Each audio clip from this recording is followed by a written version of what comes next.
minuto sa milabay sa alas 5 buntag ug this time di ta maglangan mga kabumbo kay naka-plastar na ang atong mga kauban. Mga kabumbo, kumusta may buntag kaninyong tanan? Welcome sa tuwang laing edisyon ng usab sa Bumbo Reports Mindanao Connection ning adlaw nga Domingo. Happy Sunday kaninyong tanan. Pizza 14 sa bulan sa September 2025. O ang among lakaws panahon ni mga taknaa way ikabalaka kay walay pagulan ng among nasinatian kagabi ilang adunay pag-ulan o pagkawagtang kagabi sa ulan nagtuloy-tuloy na nga walay ulan anto ni mga taknaa ilabi na diri sa sentro nga bahin sa Dakbayan. O di ta maglangan sa pagpabarog sa unang hugna sa ato mga balita. Mihimo sa usa ka noise barrage or matawag na magyapon nato ni nga protesta mga kabumbo ang pipila ka mga estudyante sa Xavier University Ateneo de Cagayan ning Dakbayan sa Cagayan de Oro kagahapong adlaw. Kining noise barrage pagpakita mga kabombo sa ilahang kadismaya tungod sa grabe nga corruption nga atong natagamtaman karon dinhi sa Pilipinas. So kining pipila ka mga estudyante sa maong university mao ni ang ilang gitawag nga Youth Against Kurakot. Ang ilang gihimo nga noise barrage sila ning gihimo atubangan mismo sa ilahang campus kagahapong adlaw mga kabumbo. So sa maong kalihukan ang mga estudyante adunay sila gihimo nga mga dialogo, adunay mga pagbitbit sa mga placards o ang mga nakasulat sa pipila ka mga placards nga bit-bit aning mga estudyante mao ni mga kabumbo adunay nakabutang defend press freedom, Marcos singilin, Duterte panagutin, every peso counts, from the people for the people, pera ng bayan ingatan, pondo gamitin sa wasto. The real fraud is corruption. Limpak na money, daddy. Naay mga pipila. Then, katiwalian, labanan. So, mao ni ang pipila ka mga nakabutang sa placards nga gidaladala sa maong mga estudyante, mga kabombo.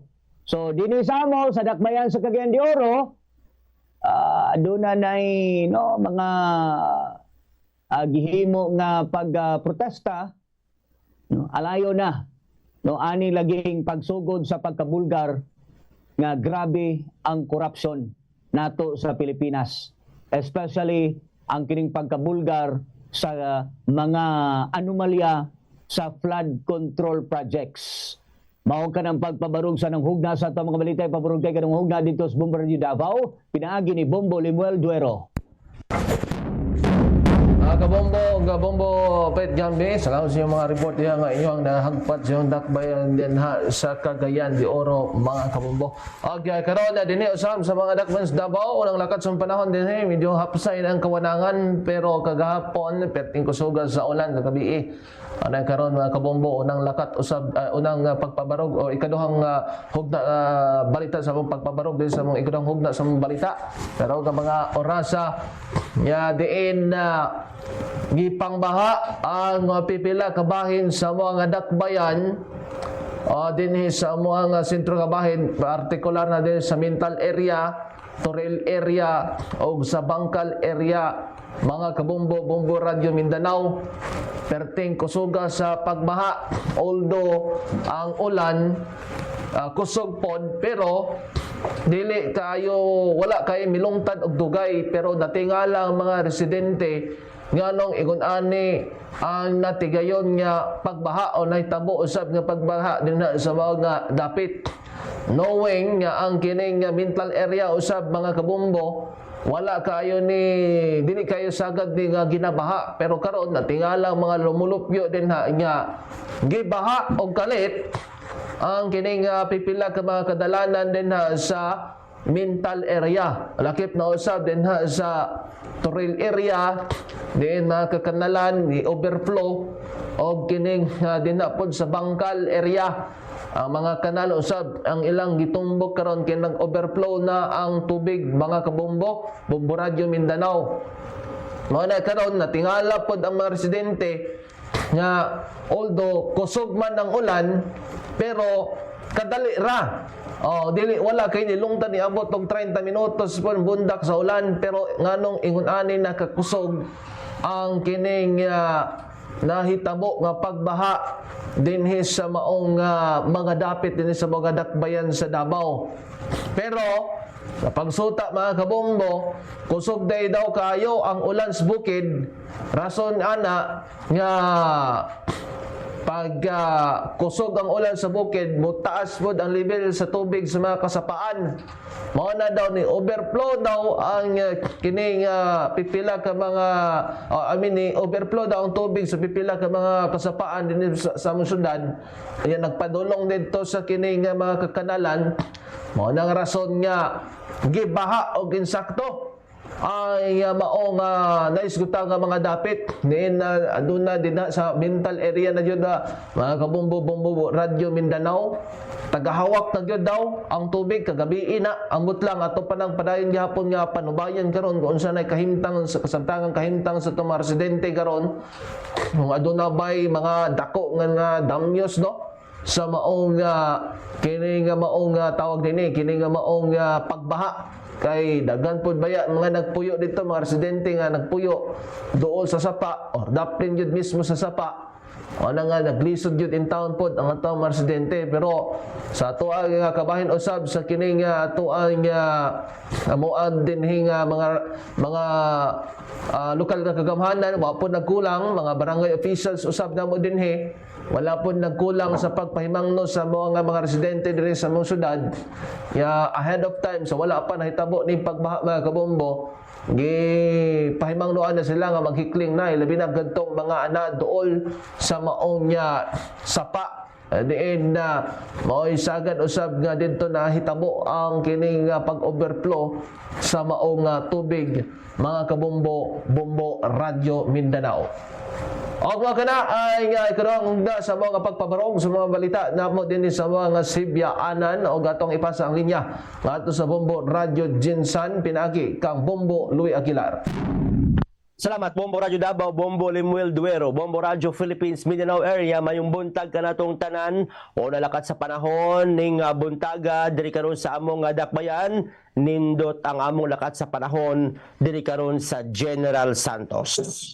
Sa ikatulong hugna sa mga balita sa Bombo Reports Mindanao Connection, nagpahimangno karon ang Traffic Enforcement Unit Gensan ngadto sa tanang motorista nga mag-amping sa pagmaneho aron makalikay sa aksidente sa kadalanan.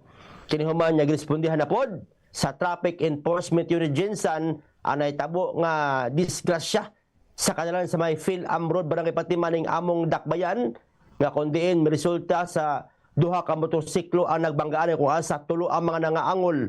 Nya girespondihan sa kapulisan usab ang mapanghitabo og ang duha ka driver nga sakay sa motor ang gipangdala sa usa ka pribadong ospital ning among dakbayan. Nakita dito nga overspeeding kusog kayo ang padagan sa pipilang ka mga nalambigit og mao na nga murag sobrag dali ang resulta disgrasya. Ang kahimtang sa mga nahimong biktima under observation karon sa among mga mananambal. So malapan nito ni Colonel Joel Puerte sa TEO nga mupatigbabaw ang disiplina sa ugalingon, presence of mind, ingon man ang pag-amping sa pagdrive aron nga malikay kini mga susama ani nga mga aksidente. Sa laing bahin, gipangunahan pod ni Edwin Espijo, ang Commissioner sa National Commission of Senior Citizen, ang distribusyon sa pinansyal nga ayuda ngadto sa 70 ka benepisyaryo nga senior citizen. Sa gidaghanon nga 66 diha taga Gensan upat ang taga Lake Cebu, South Cotabato. Matag usa sa mga benepisyaryo nakadawat og 10,000, no? Nidawat og 10,000 pesos cash kada usa atol sa seremonya gipigayon sa usa ka mo nga dakbayan ang nasudnong kalihukan dungan sa pagsaulog sa ika-68 nga adlaw na tawhan ni Pangulong Bongbong Marcos Jr. kagapon. Sumala pa ni Komisyon Espiho kana nga programa na pakita sa tinuod nga suporta sa gobyerno alang sa mga tigulang ug usa ka pahinumdom nga padayon silang gihatagan og bili sa komunidad, no? So sumala pa nga ang ilang buhatan na padayon sa bagitag pamaagi para matagaan og dungag benepisyo og serbisyo ang mga senior citizen sa atong nasod. Gani gipanawagan usab ni Komisyon Espiho kato mga senior citizen nga nag-edad sirado 80, 85, 90 og 95 mag-adto sa opisina sa USCA, mag-fill up og form para makadawat usab sila og tag 10,000 pesos cash. Bombo Radio Philippines Mindanao area. Muna kitulong hugna sa mabalita sa Bombo Reports Mindanao Connection. Ipasa tayo kaupat sa Bombo Radio Malay-Balay. Pinaagi ni Bombo Giromar Balatero. Daghang salamat Bombo Radio Jensen ug Bombo Louie Aguilar. Unang lakat sa mong panahon diri sa dakbayan sa Malay-Balay. Hapsay ang among kawanangan karong buntag ug walay timaylan nga mga pag-ulan.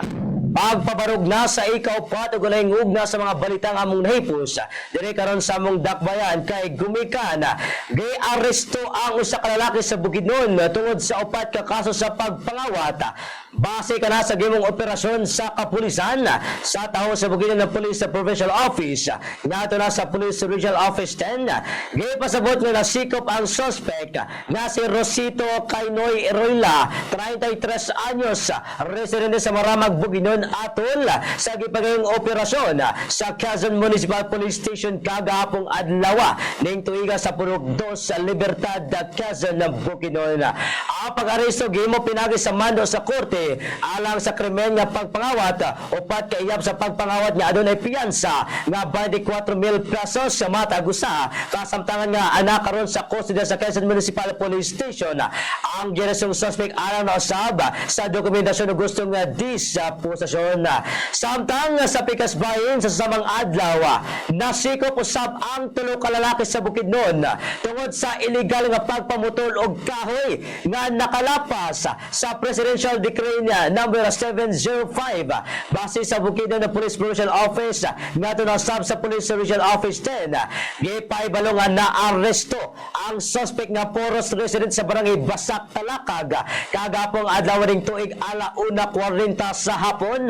Ang operasyon gihimuha mismo sa Talakag Municipal Police Station nga nasakmit ang 90 ka buok nga kahoy nga lawaan nga gibanabana nga anak kini sa 120 board feet ug aduna kini kanilad matag usa nga 4,680 pesos. Kasamtang nga nakaroon sa kustodiya sa DNR Talakag ang mga nadakpan og mga ebidensya alang sa husto nga proseso og disposisyon. Bombo Radio Philippines Mindanao area mao kanang pagbarog sa ika-upat ug lihog na sa atong balita. Atong ibalik ang luya sa anchoring station sa Bombo Radio Cagayan de Oro pinaagi ni Bombo Pit Gambe. Mga kabombo yung nabati naglangkob sa mga detalye sa Bombo Reports Mindanao Connection ning adlaw nga Domingo pit sa 14 sa bulan sa September 2025.